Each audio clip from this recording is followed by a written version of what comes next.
Hello, everyone. My name is Jenny, and I am 42 years old. A year ago, the familiar flow of my life was not just disrupted, it was torn to shreds, ground into formless dust, from which I had to sculpt my existence anew. My husband Marcus and I were returning home after dinner at our favorite Italian restaurant, where the corner table still held the warmth of his palm resting on my hand. I remember that evening in the smallest details, how the light played in his eyes, how he laughed with his head thrown back, and how suddenly that laughter was swallowed by the deafening roar of steel and glass. A truck that had run a red light hit our car on the driver's side. Marcus died instantly, his life cut short in an instant, without warning, without a goodbye. I survived, but was left disabled. That was the doctor's verdict. For long months, I was confined to a wheelchair, helpless as an infant, gazing at the world through the prism of my own infirmity. Then, slowly, day by day, through pain and despair, physical therapy began to restore my control over my own body. I learned to walk again, but my legs, once so strong and obedient, now required support. A cane, that cold wooden crutch, became my constant companion, my new, unwanted partner in life, and I still need it to this day. After the accident, loneliness became my second skin, thick and impenetrable, walling me off from the whole world. Marcus and I had been together for 8 years, and over those years our souls had intertwined into a single whole, like the roots of 2 old trees. We had no children, just the 2 of us against the entire universe. When he was gone, I felt the physical pain of that loss, as if half of my flesh and soul had been torn from me. The house we had chosen and furnished together with such love, our shared project of happiness, overnight turned into a crypt, filled with the shadows of memories.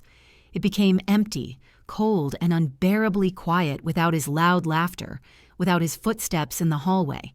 It was at that moment, when I seemed to have finally sunk into the abyss of my grief, that my younger sister Peyton visited me in the hospital.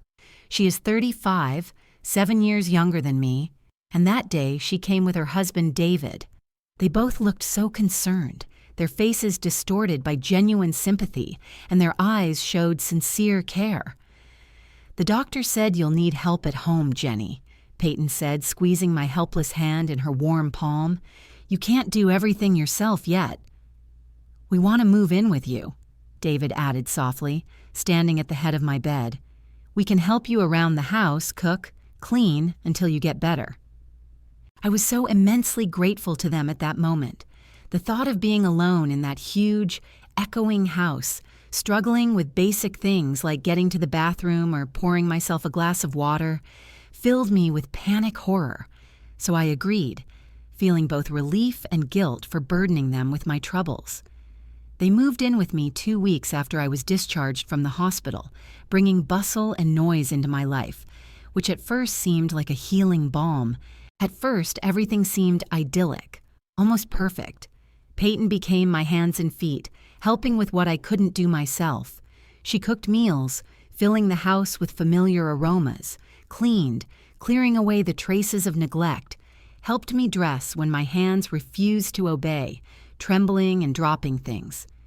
David took care of the yard and all the handyman work around the house, fixing leaky faucets and squeaky doors. I felt happy, protected, surrounded by love and care.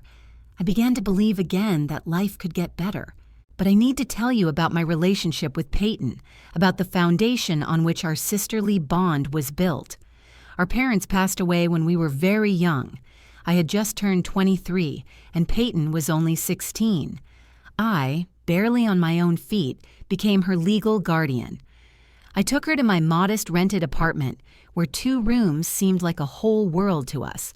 I took on 2 jobs, sometimes working until late evening to support both of us, pay for her education, food, and all the little things that make up a teenager's life. When Peyton graduated from high school, I, without a second thought, paid for her tuition at the community college. That decision cost me all my savings, painstakingly gathered bit by bit. I had saved about $4,500 for a down payment on a future house for us, but I spent every penny on her prom and education, convincing myself that a roof over our heads could wait. A few years later, fate brought me together with Marcus. We started living together, but I still continued to pay the rent for Peyton's apartment until she got her diploma. Then she met David at her first job. They dated for a year and decided to get married. And I, wanting the best for her, spent $15,000 on their wedding, a lavish, beautiful one she had always dreamed of. I didn't have that kind of money, and I had to take out a loan. Marcus was categorically against it. He said it was an unaffordable amount for us, that Peyton was already an adult and should be responsible for her own life. But I insisted. She was my little sister, my own flesh and blood, for whom I was ready to do anything. And now they were living in my house and helping me, repaying that debt, as I naively believed then. I thought they were doing it out of love, out of sisterly affection, out of gratitude for all those years I had been their support. Months passed, and I was gradually getting stronger. Physical therapy was doing its job, restoring strength to my muscles and flexibility to my joints. I could already walk more confidently with the cane, cook simple breakfasts and dinners for myself, and take care of myself completely. Constant minute-by-minute help was no longer needed. 2 weeks ago, we were all having dinner together in the kitchen, and I, gathering my courage, decided to voice my thoughts. "I've been thinking," I said, putting down my fork. "I'm much better now. I can take care of myself. You two have been so helpful, so kind to me. But I think it's time for you to move out and get back to your own lives, your own plans and dreams."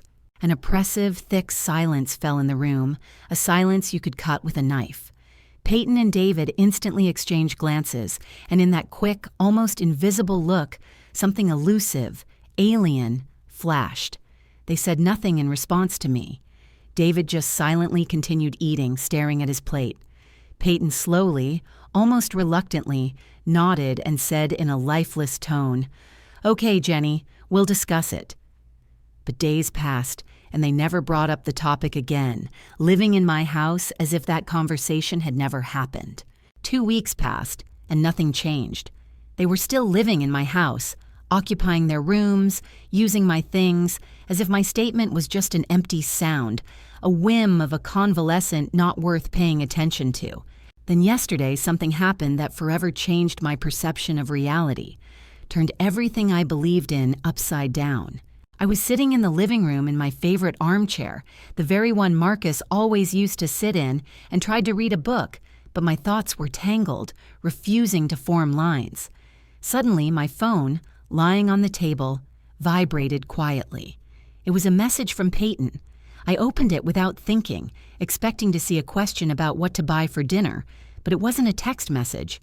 It was a voice message, accidentally sent to me, and when I pressed play, I understood from the very first second the soul-chilling mistake. It was meant for David. "David, I can't take this anymore." My sister's voice sounded in the silence of the living room, but it was alien, permeated with irritation and cold anger. "I can't stand that Jenny is still in this house.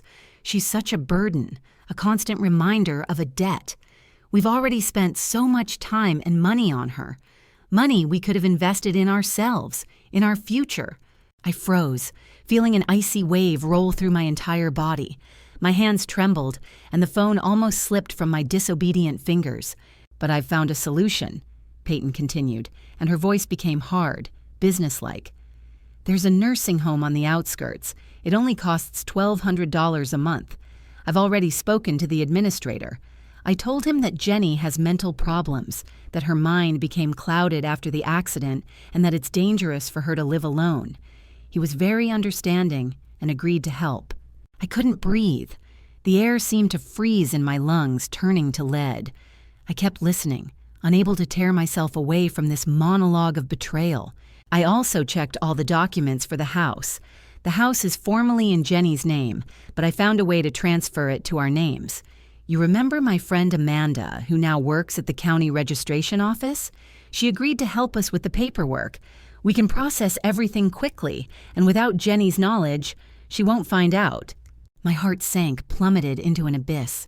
I could hear it beating in my ears, loud and helpless. "I've already signed the preliminary documents for the nursing home," Peyton said without a trace of doubt or pity. "Here's the plan. Next Tuesday, we tell Jenny she has a scheduled checkup with a new specialist. Instead, we take her to this home and register her as a permanent resident. By the time she even understands what's happening, she'll already be locked inside, and by that time, we'll have gotten legal guardianship over her through the court, and the house will be ours." I almost vomited right there in the chair.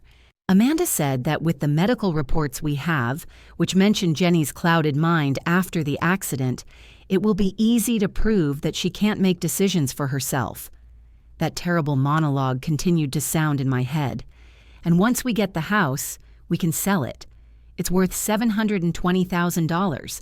We can pay off all our credit card debts, the car loan, and we'll still have enough left for that trip to Japan we've been talking about for so long. And then Peyton laughed. She actually laughed, lightly, almost happily, as if discussing not someone's destruction but pleasant plans for the weekend. That laugh, carefree and ringing, pierced my heart sharper than any knife. "The best part is that we won't have to pretend anymore," she continued, and her voice held genuine relief.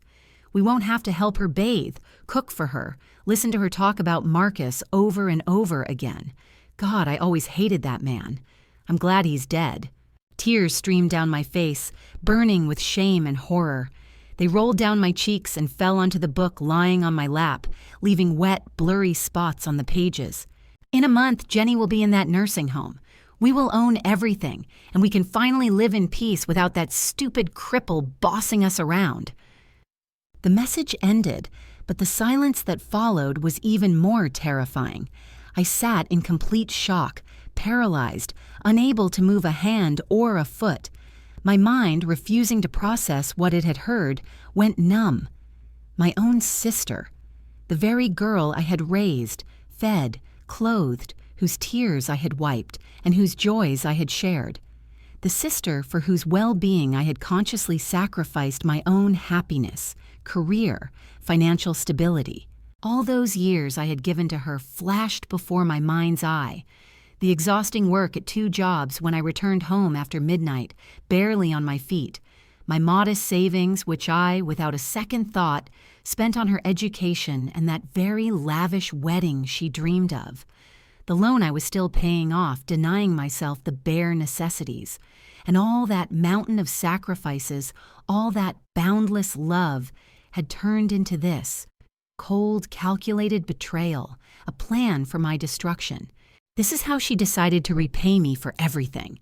I didn't sleep a wink that night. I lay in bed, motionless, staring into the darkness of the ceiling, where plans for my counterstrike were slowly being born. Thoughts, at first chaotic and fragmented, gradually formed into a coherent, clear line of defense. By dawn, when the first rays of sun began to break through the blinds, I knew exactly what I had to do. The plan was ready. At dawn, I got out of bed, feeling not physical fatigue throughout my body, but an icy, steely determination. I dressed in my most practical and comfortable clothes, old jeans and a warm sweater. Taking my faithful cane, I began silently gathering all the most important documents: my yellowed birth certificate, my marriage certificate to Marcus, the precious deed to this house, all my medical records and statements, every piece of paper that confirmed my identity, my rights, and my history. I carefully placed them all in my old but sturdy leather bag. Peyton and David were still asleep, their steady snoring coming from behind the wall. I called a taxi through the app on my phone and slipped out of the house like a shadow, without making a sound. I didn't leave them a note, not a word of farewell. My silence was more eloquent than any curse. My first stop was the bank. It didn't open until 9, and I had time. I went into a small cafe across the street from the bank building, sat by the window, and tried to drink coffee. But my hands were treacherously shaking, and my sister's poisonous voice sounded incessantly in my ears. I thought about every word of that message, and with every minute my resolve hardened. When the massive bank doors finally swung open, I went straight to the manager's office. Her name was Susan, and we knew each other from the times when Marcus and I, full of hope, were applying for the mortgage on our shared home. I need to urgently check all my accounts and their activity, I told her, trying to keep my voice from trembling. I suspect someone might be systematically stealing from me. Susan's face instantly became serious and professionally focused. She silently led me to her cozy, soundproofed office and pulled up all my financial accounts on the large monitor. We began reviewing them together, transaction by transaction, line by line. It was then that I saw it with my own eyes, in black and white numbers on the screen. Peyton had been methodically, month after month, taking money, and the amounts were quite significant. She had somehow gained full access to my checking account and was secretly transferring large sums to her own.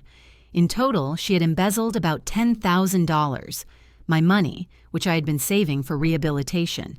"How is this even possible?" I whispered, feeling my legs go weak. I never, hear me, never gave her any permission for this. Susan, looking more closely, studied the details. It seems she submitted a pre-prepared general power of attorney form to the branch, she explained, pointing to a line on the screen. "Look, here is your signature confirming her authority." She showed me a scan of the document. There was a signature, and it painfully resembled mine, but I was aware that I had never in my life signed anything like that. "This is not my signature," I stated firmly, looking Susan straight in the eyes. "She forged it, imitated my handwriting. I never signed this document and never gave Peyton the right to manage my money." Susan, without wasting time, printed out a full package of documents for me. All the transactions, every transfer, a copy of that very forged power of attorney, everything that could serve as evidence. "You need to report this to the police immediately, Mrs. Jenny," she said, placing the printouts in a thick envelope. "This is outright fraud and document forgery." "I will definitely do that," I nodded, clutching the envelope tightly in my hand. "But first, I need to take care of some urgent matters." I left the bank feeling a cold rage and, hailing a taxi on the street, told the driver to go to the county property registration office. I needed at all costs to find Amanda herself, that very friend of Peyton's who, according to her, was going to help them steal from me the only thing I had left, my home. When I arrived, I approached the secretary's desk and asked to speak with Amanda Richardson. The secretary called her, and a few minutes later, a young woman in her 30s with light hair pulled tightly into a ponytail and overly bright, flashy makeup emerged from the service door. "How can I help you?" she asked, smiling politely. "I'm Jenny," I introduced myself, not taking my eyes off her. "Peyton's sister." Her face instantly changed, as if someone had turned off the light inside. Nervousness appeared on her face. "Can we talk somewhere in private?" I asked softly but insistently. We went into a small, empty meeting room. I closed the door behind me. Before sitting down opposite her, I discreetly slipped my hand into my jeans pocket and, by touch, turned on the voice recorder on my phone. I had prepared it back in the taxi, knowing I would need irrefutable evidence. "Peyton told me about your shared plan," I said, looking her straight in the eyes. Amanda's face turned as white as chalk. "I don't know what you're talking about," she said, but her eyes, darting around, gave her away completely. "You do know," I said, and my voice sounded surprisingly firm and calm. "She told me everything, about how you're going to help her forge official documents to declare me mentally incompetent, incapacitated, about how you plan to help her steal my house, my only refuge." Amanda shook her head, her light hair whipping her cheeks. "No, that's not true. I never said I would do that. Peyton did ask me some general questions about the legal process, but I never, hear me, never agreed to anything illegal. Nothing of the sort." "So, you did talk to her about it?" I clarified softly but relentlessly, feeling the ground slipping away from under her. "Well, yes, but it was a purely hypothetical, abstract conversation," she blurted out, and small beads of sweat appeared on her forehead. "She said you were seriously ill, and she was very worried about you, about your condition. She asked what the standard legal process would be if a relative needed to take full responsibility for a family member who allegedly could no longer make adequate decisions on their own." "And what did you tell her?" I continued my interrogation, not taking my cold gaze off her. Amanda lowered her eyes, staring at the polished surface of the table as if hoping to find an answer in it. I told her that with properly executed medical documents confirming mental incapacity, she could file a corresponding petition with the court to establish guardianship, and once she obtained official guardianship over you, she could legally manage all your financial and property affairs, including the procedure for transferring property rights. And did you personally offer to help her with the paperwork for these documents? My question cut in again, precise and sharp as a blade. A long, heavy pause followed, in which only her uneven breathing could be heard.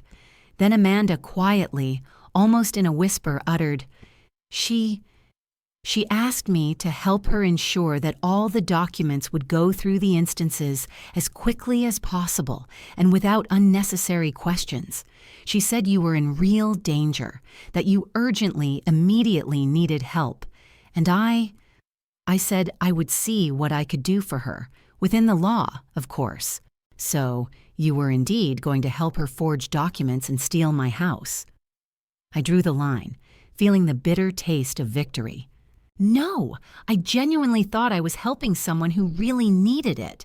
She tried to justify herself, but her voice sounded weak and utterly unconvincing. I had had enough.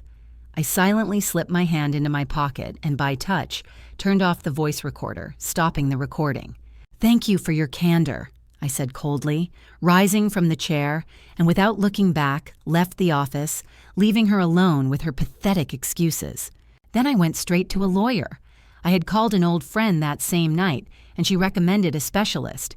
His name was Robert Chen, and his office was located in the very center of the city, in one of the glass skyscrapers.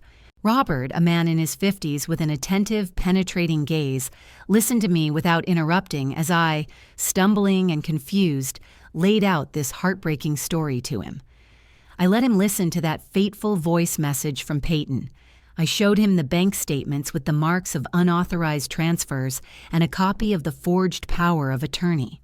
I let him listen to the fresh recording of my conversation with Amanda.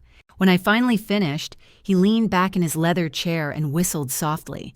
"This is very, very serious, Mrs. Jenny," he said, steepling his fingers. "Your sister and her husband were planning to commit a whole series of serious crimes. Large-scale fraud, forgery of official documents, theft, and also criminal conspiracy. And this woman, Amanda, apparently was going to act as their accomplice.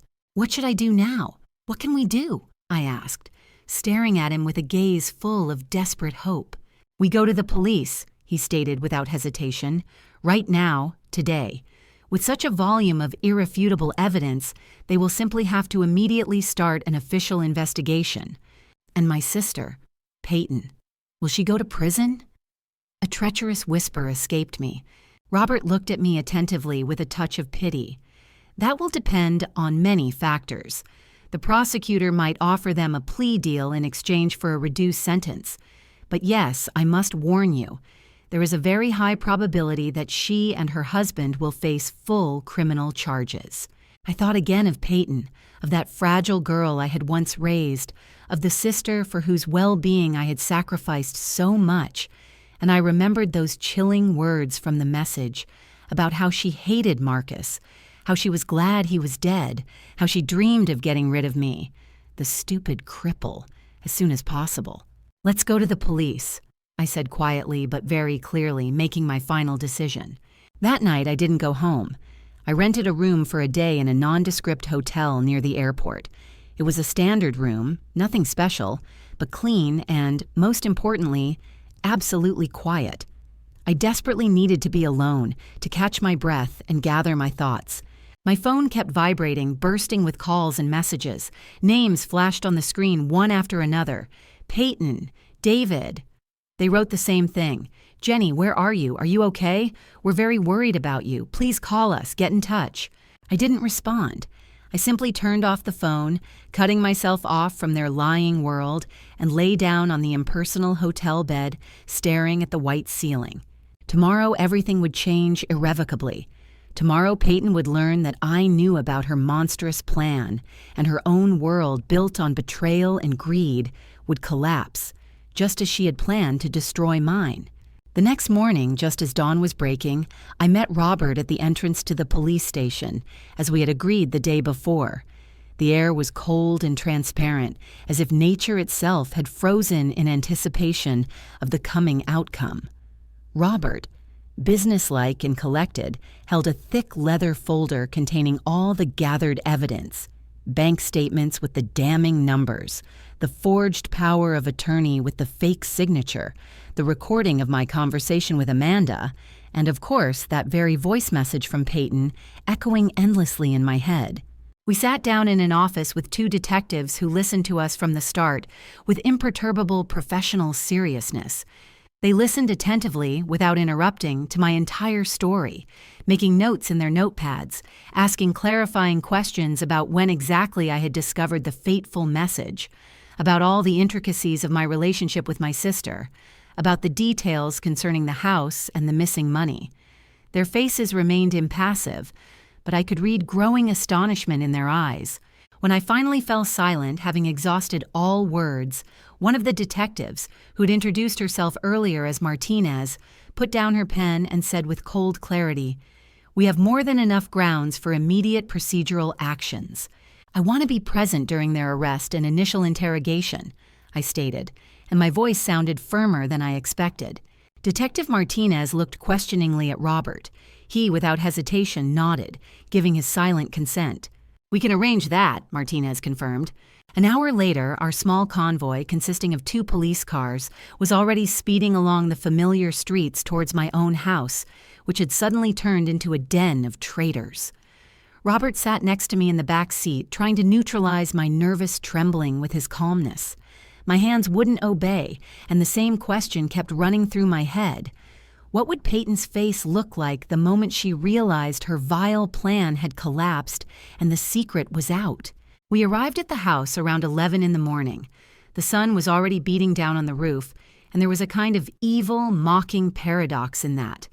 Peyton's car, a silver sedan, and David's SUV were parked in the driveway, like 2 mute witnesses to the impending scandal. They were home. I slowly, leaning on my cane, approached the front door. Robert followed me closely, and the 2 detectives walked a little behind, creating a sense of inevitability. I inserted the key into the lock, turned it with a dull click, and entered the hallway. This house that had once been filled with love and had now become the stage for betrayal. Peyton was in the kitchen. Hearing the creak of the opening door, she turned around and her face suddenly lit up with a broad, radiant, but absolutely fake smile. "Jenny! Oh my God, finally, where have you been? We were going crazy with worry. We called, texted, and you didn't answer. We thought something terrible had happened to you. Her speech broke off mid-sentence when her glance slid over my shoulder and caught the figures in police uniforms. The smile instantly vanished, as if it had never been there, replaced by a mask of confusion and fear. David came out of the living room, attracted by the noise. "What's going on? What does all this mean?" he asked, and genuine alarm sounded in his voice. I didn't say a word in response. I didn't need to say anything. I just took my phone out of my pocket, found the right recording with trembling fingers, and turned it on at full volume. Peyton's voice, poisonous and frank, filled the space of the living room. "David, I can't take this anymore. I can't stand that Jenny is in this house. She's such a burden." Watching the transformation of her face was both terrifying and agonizing. Confusion slowly but surely gave way to a deathly pallor flooding her cheeks. David's mouth opened soundlessly in pure, mute astonishment, and the message kept playing, spewing out every monstrous word into the room's space. The plan with the nursing home, the scheme to steal my house, the chilling comments about hating the deceased Marcus. Everything, down to the last vile detail. When silence finally fell in the room again, it was deafening and oppressive. It's not what you think. I didn't mean it." Peyton began to stammer, trying to catch my eye. "Enough!" I cut her off, and my voice sounded icy and utterly alien. "Don't lie to me. Enough lies." Robert, as if on cue, stepped forward. He opened his folder and pulled out a stack of bank statements. We also have irrefutable evidence that you systematically forged financial documents for the purpose of illegally appropriating funds from your sister's account, he declared in a cold, pedantic tone. Over the past few months, you have stolen approximately $10,000 without any authorization. He produced the next document. Furthermore, we have in our possession an audio recording of the confessional statements of Amanda Richardson, an employee of the County Registration Office who confirms the fact of discussing with you plans to illegally obtain guardianship over your sister and subsequently re-register the title to her real estate. And finally, he raised another sheet. And this is a receipt, irrefutably proving that you made a down payment for a place in a private nursing home, reserving it in your sister's name without her knowledge and, of course, without her voluntary consent. Peyton burst into loud, sobbing tears. "Jenny, I beg you, you have to listen to me. You don't understand anything.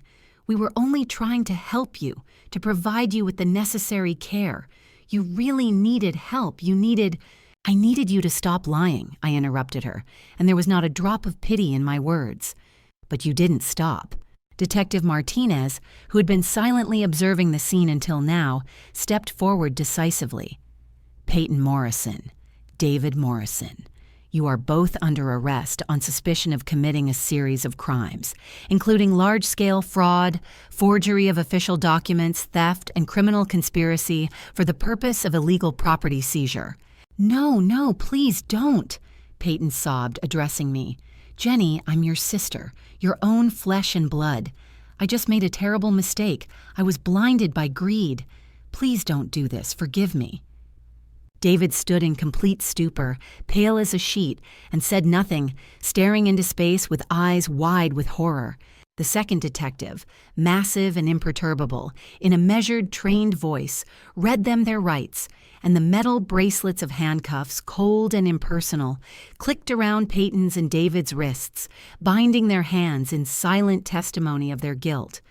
Peyton was crying so hysterically and inconsolably that her body was shaking with convulsive spasms, and she needed the officer's support just to stay on her feet. David's face was empty and detached, as if his consciousness refused to perceive the reality of the nightmare he found himself in against his will. The judicial machine took several long, drawn-out months to organize the process, to set its cumbersome gears in motion. During this time, I practically became a recluse, almost never leaving the walls of my house, which now seemed to me both a fortress and a prison. Robert heroically took on the main burden of the legal work, acting as my shield and herald. The prosecution contacted me several times, clarifying and double-checking every detail of my future testimony, and each such conversation drained me like hours of physical therapy. Peyton and David, in pretrial detention, tried to make contact with stubborn persistence. I ignored their calls, displayed on my phone screen, sending them into eternal oblivion. They sent letters, thick envelopes stuffed, I suspected, with excuses and pleas, but I, without opening them, sent them straight to the trash, not wanting to poison my mind with their lies. Finally, after an endless wait, a specific court date was set. But the day before we were to cross the threshold of the courtroom, a phone call came from Robert. His voice was even and businesslike. "They are offering a plea deal," he informed me. "They are willing to plead guilty to all charges without further proceedings. In return, the prosecutor will recommend probation instead of actual prison time.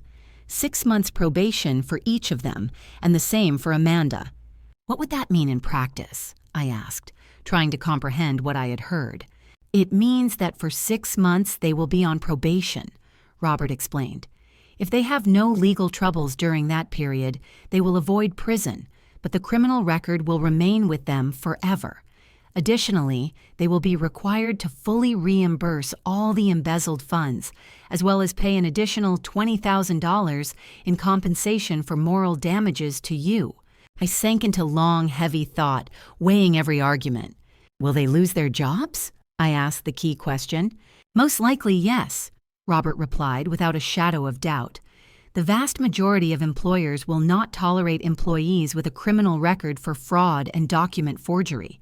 All right, I finally exhaled, making my final decision. Tell them I accept the terms of this deal. The deal was officially concluded. In the crowded courtroom, Peyton, David, and Amanda pleaded guilty in unison. The judge, an elderly man with a stern gaze, announced the sentence, 6 months probation for each of them. They were ordered to return the $10,000 stolen from my account, plus $20,000 on top as compensation, $30,000 in total, which were to become the financial echo of their betrayal. As Robert had predicted, all three lost their jobs almost instantly. The news of their deeds spread through our small town with incredible speed, acquiring horrifying details.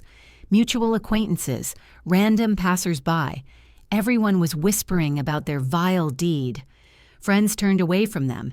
People avoided them in the grocery store, pointed fingers at them. They became infamous as that very ungrateful sister and brother-in-law who tried to rob and put their own sister, who had sacrificed everything for them, in a nursing home. And you know what? I don't feel sorry for them one bit. Meanwhile, I began to make radical changes in my own life. I put my and Marcus's house up for sale. Living there, where every corner reminded me of betrayal and pain, was no longer possible. The house sold surprisingly quickly and for a very good price.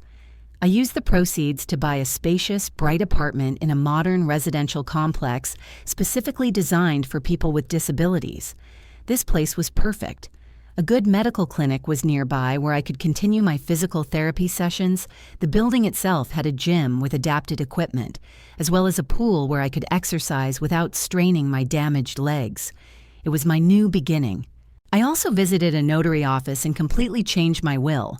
Now, all my property, all assets, were to pass after my death to a charitable foundation specializing in helping people with disabilities. Peyton was not to get a single cent from me. And I was happy. For the first time since the moment the light went out in Marcus's eyes, I felt again that I was returning to myself, finding my footing. Life in the new apartment flowed calmly and measuredly. I established a strict but pleasant daily routine. Every morning I woke up, brewed aromatic coffee for myself, and did a set of morning stretches. Then I went down to the gym and dedicated an hour to my physical fitness, following a special program designed for me by the physical therapist from the clinic. After my workout, I usually took up brushes and paints. Before the accident, I had never painted, but now this activity became a kind of meditation for me, a way to calm my mind and give vent to my emotions. At first, it didn't work out very well, but with each day, my skills improved. I mostly painted landscapes, transferring onto canvas scenes from my and Marcus's travels, those places where we had been truly happy. In the evenings, I volunteered at the local community center. I helped other people who, like me, were recovering from serious injuries or learning to live with disabilities again. It was incredibly pleasant and healing to channel my own, such bitter experience into a positive direction, supporting those who found themselves in a similar situation. I had no news from Peyton or David all these months that had passed since the trial. I didn't know where they lived now or what they were doing. And, to be honest, I had not the slightest desire to find out. As far as I was concerned, they had become strangers to me, ghosts from a bitter past. Then one day, about 6 months after the end of the legal saga, I was sitting in a cozy little cafe not far from my apartment. It was a quiet Tuesday. I was enjoying reading a book and a cup of hot herbal tea. The establishment had a calm, almost homely atmosphere, with only a few people sitting at other tables. I looked up from the page for a moment and accidentally raised my eyes to the entrance, and I froze. Peyton was standing on the threshold looking straight at me.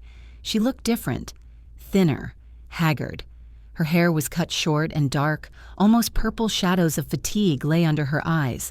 For an eternity, we just silently looked at each other across the half-empty hall. Then she slowly, hesitantly, headed towards my table. "Jenny," she said, and her voice sounded quiet and hoarse. Can I sit down?" I didn't say yes, but I didn't say no either.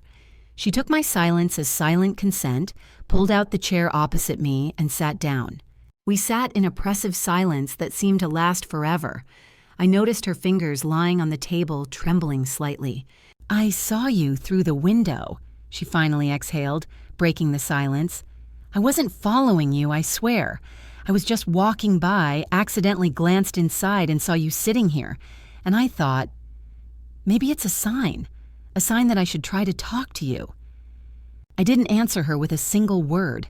I just sat and looked at her, absorbing every detail of her changed face, trying to see in it the very girl I had once known. "I want to say that I'm sorry," she continued, and her words, quiet and cracked, hung in the air between us like fallen autumn leaves. "I understand perfectly well that these words are catastrophically insufficient, that they weigh nothing on the scales of the horror I committed, but I want you to just know, I am sincerely, painfully sorry." "Okay," I responded, and my own voice sounded surprisingly even and calm, even to me, as if all the storms and hurricanes of emotions had already raged deep inside, leaving behind only a quiet, scorched space. "I lost absolutely everything," Peyton whispered, and tears slowly crawled down her pale, haggard cheeks, leaving wet, shiny trails. "David and I lost our jobs. We lost our cozy apartment. All our friends, all our acquaintances seemed to vanish into thin air as soon as the rumors about our deed reached their ears. We had to drop everything and move 2 hours away, just to hide from the condemning looks and whispers behind our backs, from people who knew perfectly well what we were capable of. Now I work at a gas station, and David got a job as a loader in a warehouse, and we are barely, with our last strength, making ends meet, barely managing to pay the most necessary bills." I silently took a small sip of my cooling tea, feeling its bitter taste on my tongue, and continued to wait, giving her the opportunity to speak out to the end, to drink this cup of confession to the dregs. "I am perfectly aware that I deserved every grain of this punishment," she continued, and notes of bitter, irrevocable insight sounded in her voice. "I know that my action has no and cannot have any justification, that it is unforgivable in its very essence. I was blinded by greed, suffocated in my own selfishness, and hardened my heart to cruelty. I said monstrous, disgusting things about you and about Marcus. I tried to deprive you of your last shelter after all you had done for me, after all those sacrifices you made on the altar of my well-being." She wiped her tears roughly, childishly with the sleeve of her worn sweater. "I think about it every day, every minute," she said, and her voice broke into a whisper. "I remember how you, still almost a child yourself, took responsibility and raised me after we lost Mom and Dad, how you worked tirelessly, to the point of exhaustion, at 2 jobs so I could get an education, how you, denying yourself everything, paid for my wedding, which I dreamed of so much, how you always, without a single reproach, came to the rescue whenever I needed it. And I repaid you with black ingratitude by trying to put you in a nursing home and steal your house, your last refuge." I still remained silent, not finding in myself words that could change anything. "I don't expect, and I'm not asking for your forgiveness," Peyton said, and infinite weariness was read in her eyes. "I just wanted you to know that I regret what I did with my whole being, that I bitterly repent and still cannot believe that I was capable of something so low and vile that I would give anything to be able to turn back time and fix everything." I slowly put my book aside, closing it, and directed a straight, unblinking gaze at my sister. "Do you remember what you said in that voice message?" I asked, and my voice sounded clear and distinct. "About Marcus. You said you always hated him. You said you were glad he was dead." "I didn't mean that, I swear," Peyton whispered, and her lips trembled. "I was blinded by anger. I was desperate, and I said terrible things that I didn't actually think, didn't feel." "No, you did feel," I continued mercilessly. "Maybe not the part where you're glad he's dead, but you really did hate him. You always, from the very beginning, envied my relationship with him, our love. You felt like he had taken me away from you, your older sister, your only support." Peyton lowered her eyes, staring at the table as if in its wooden texture she could find answers to all her tormenting questions. And do you know what was the most terrible, the most painful thing for me in this whole story? I continued, feeling the long, familiar, acrid lump rising in my chest. Not the fact that you tried to steal money and a house from me, not even your desire to put me in a nursing home like an unnecessary, worn-out thing, but the fact that you were ready to do all this after I, without a second thought, dedicated my entire adult life to taking care of you. I consciously refused my own happiness, stability, future for you, Peyton. And you couldn't even pretend to care about me for just one single year, the year it would have taken for me to finally get back on my feet. I know, Peyton sobbed, and her shoulders shuddered convulsively. I know, and I'm unbearably, incredibly sorry. I can't find peace. I drank the last sip of tea, placed the porcelain cup on the saucer with a quiet clink, and rose from my chair, leaning on my faithful cane. I forgive you, I said clearly and distinctly. Peyton raised her tear-filled eyes to me, and in their depths, a weak, frightened hope flickered for a moment. But I will never forget what you plan to do to me, I continued, and my words sounded like a verdict. And I don't want to see you again, ever, under any circumstances. Jenny, I beg you, listen. I am absolutely serious, Peyton, I interrupted her, not letting her finish. I forgive you for everything you did. I am not going to spend the rest of my days nurturing anger and bitterness towards you. That is too heavy a burden, and I don't want to carry it with me. But my forgiveness does not and cannot mean that I am obliged to let you back into my life. You made your conscious, adult choice, however terrible it was. Now you have to live with its consequences, and I will not be a part of that redemption. I turned around and, without looking back, headed for the exit of the cafe. Behind me, I could hear Peyton's muffled, wrenching sobs, but I didn't turn around once, feeling with every step the heavy slab of the past slowly but surely releasing me. 6 months have passed since that day. I haven't seen or heard anything about Peyton, and that silence has been healing for me. I don't know what she is doing now, whether her marriage to David has survived, where they live, or how their lives are going at all. And to be honest, it doesn't concern me anymore. It doesn't burden my thoughts. My own life is truly good now, better than it has been for a very long time. I almost get by without the cane now, using it only on days when I feel particularly tired or when I have a long walk ahead. Physical therapy has worked a real miracle, returning strength and confidence in my own body to me. I'm not completely back to what I was before the accident, but I am incredibly close to it, and every new day brings small but so important victories. I have found new, sincere friends at the community center, people who know from their own experience what it's like to learn to live again after a serious injury, building their reality literally from scratch. We support each other, share our successes and failures, and in this support I find incredible strength. I still paint, and to my surprise, I discovered that I'm not bad at it. Last month, I even sold a few of my paintings at a local art fair, and although it was very little money, the fact itself brought me a feeling of deep, quiet pride in myself.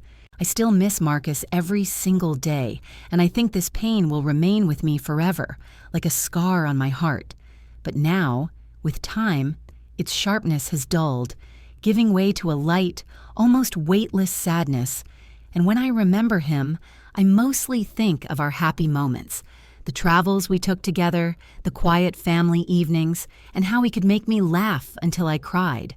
As for my family, I don't have one anymore, at least not in the traditional sense of the word, but I have managed to build a new, real family, consisting of friends from the center, my attentive physical therapist, kind neighbors, people who care about me not out of blood ties or a sense of duty, but simply because they want to, because they see a person in me, not an obligation.